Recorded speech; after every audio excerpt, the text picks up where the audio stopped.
Welcome to SciTech Culture with Steve Kern and Ben Warner, where we examine science, technology, and culture in the 21st century. Visit our website at scitechculture.com. So I happened to catch some new Volvo ads the other day, just by accident, really. I was quite excited. Like the music came on. The car showed up, and I kind of liked the model. I've picked out an article for us to look at, which I think I might be wrong, but I think it refers to the Volvo XC40 EV. Came in a whole range of colours, and had all the music and everything as good marketing ads do. And but the thing that caught my eye was when it blazoned across the screen. Top range 418 kilometers, and I thought, oh, you were doing so well up until that point. It kind of looked like something that might be interesting, but I guess I just wanted to mention it today because we're going to talk a lot about sustainability and energy topics and that sort of thing. And obviously EVs are part of this equation because there's more and more of a push to go down the route of electric vehicles. But I just want to pick up on something that you mentioned before we got on was,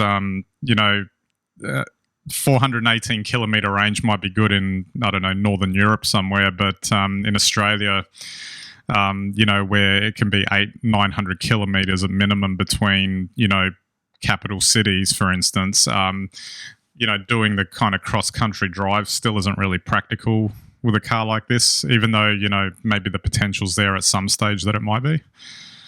Yeah, well, it's horses for courses, isn't it? Even in Australia, if you're just driving, maybe 30, 40, 50 kilometres round trip, to work and back, and probably if you're in really heavy traffic, so you're not using heavy acceleration and you just want to sit in your car and enjoy the quiet and solitude, then electric car's fine. And I think, for most of us,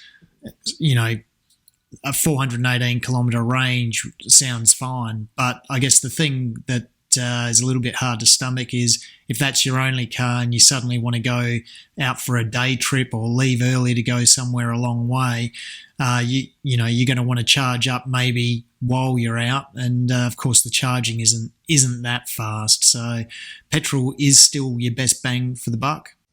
Yeah, and I also just want to pick up the life cycle thing. I got it hammered into my head about, you got to make sure that you got to look after your, your laptop batteries and your smartphone batteries, and how do you charge them the best to get the most out of them.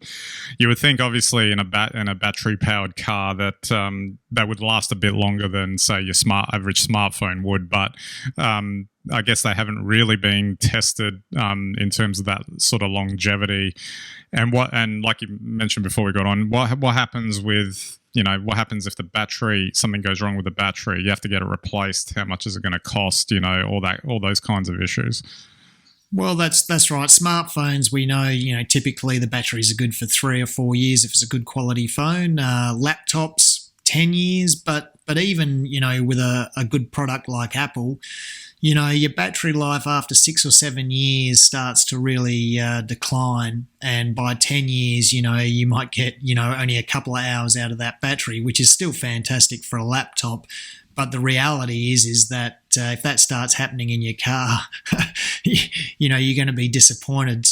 We haven't had electric vehicles, battery powered with lithium like this, really out there for that many years. Probably Tesla is the longest producer of them, and that would be 3 to 4 years now. So once that Model 3 gets to about 7 or 8 years of age, we'll start to see whether or not it makes sense. And that's the kind of funny period we're in at the moment. It's kind of like still in the early adoption phase, and we're trying to and it's like any technology, really. The early adoption phase can be a bit like the Wild West. Might be great. You might get some really great benefits out of it, but it can also be a bit rough when things don't go right. But eventually, when it's some sort of process is established, so it can be more mainstream used. But we have to get to that point, I guess. Well, that's it. Look, there's still a long way to go with better battery technologies, better charging technologies, and, a different way of using our cars. And once we all get our heads around that, and that includes improving the road system, which is basically a Roman carriage network, just with bitumen on top of it. All of this needs to be improved and updated for the next generation of vehicles, which are also likely to be automated. So there's a lot of work to be done there. Maybe we'll get to that sort of Minority Report look, where the cars drive themselves and you just sort of step in and it's kind of like a moving lounge room. Oh, I tell you what, Ben, when you're trapped in traffic at 30 kilometres an hour, the cars are driving themselves anyway these days. Almost want the algorithm to do it for you at that point. Damn straight, I want to read the newspaper. Exactly. All right, let's continue on with this energy/sustainability type stuff. This story caught my eye for a particular, very specific reason, because to me it signalled at least a public shift in some of the approach that an energy producer tends to put out. And there's this story about Origin Energy shutting Australia's largest coal-fired power plant 7 years early by 2025. And I just want to highlight that this particular quote that came from the company's CEO. The reality is the economics of coal-fired power stations are being put under increasing unsustainable pressure by cleaner and low-cost generation, including solar, wind, and batteries.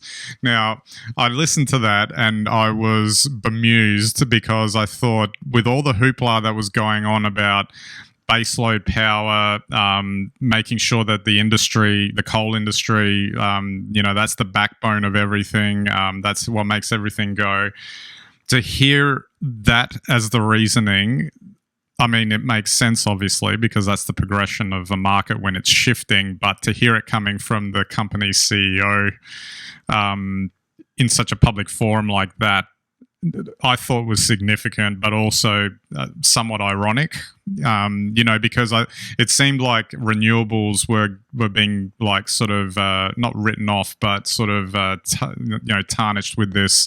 They're just a side project sort of vibe, and now all of a sudden they're not. From a market point of view, claim for baseload power, originates 10 years ago, where we had a very different grid. Now so many people in Australia are producing their own electricity, and more are increasingly storing them on batteries. What I find interesting in that statement, though, to the market is that it doesn't make economic sense to have a coal-fired power station anymore, but there's no reference to whether or not that baseload is actually required. So there's two ways this can go, which is maybe that base load still is required, but it just doesn't make any economic sense to produce it, in which case the grid is going to change remarkably, as it is changing remarkably anyway. And I think there are things that should be realised, about those who argue that we need base load power. There are times, during the day when you have peak metropolitan processing in places like South Australia where we don't need any electricity. We don't need base load because it's being produced. So you can't upregulate and downregulate coal-fired plants. They take days to up and down regulate. So if you need more power at night because the sun goes down, it means you have to work at a loss all day. So that's the economics of not having a coal-fired plant. What it means for those of us on the grid, and what it means our role in producing any shortfall in the future will be, who knows?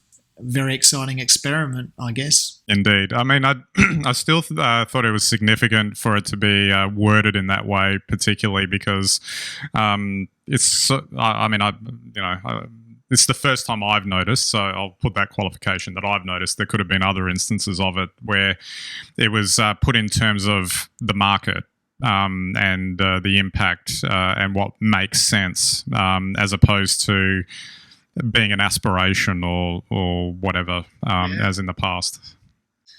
Well, I think this is what's, interesting. We're watching an energy revolution now unfold, and it's unfolding at a market level. So, I think the old arguments about the lights will go out or we need coal or we don't need coal are kind of redundant. We're going to work out what we need very shortly.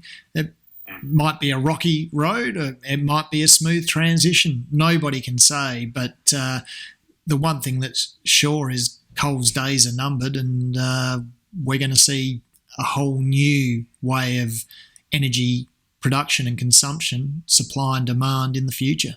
Absolutely. And also sort of a related sort of topic is more interest in investment in renewable energy projects in coal regions like the Hunter Valley, etc., where, again, it's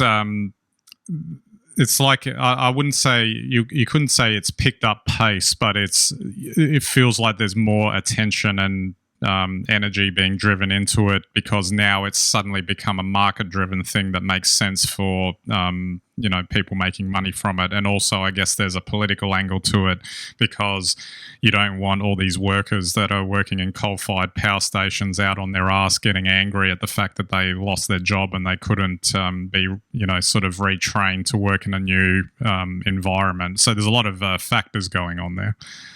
Well, that's right, and you certainly don't want anyone in an electorate feeling that way just before a federal election. So it's a very tricky scenario. You don't want anyone feeling that way long term about their prospects either. So there needs to be a big shift in Australia and Australian thinking. I think both probably politically but also both at just the general societal level. Things aren't going to go on the way that they always have. And that's unfortunately or fortunately where we find ourselves at, in a post-COVID, post-coal or post-fossil fuel world. Crazy times.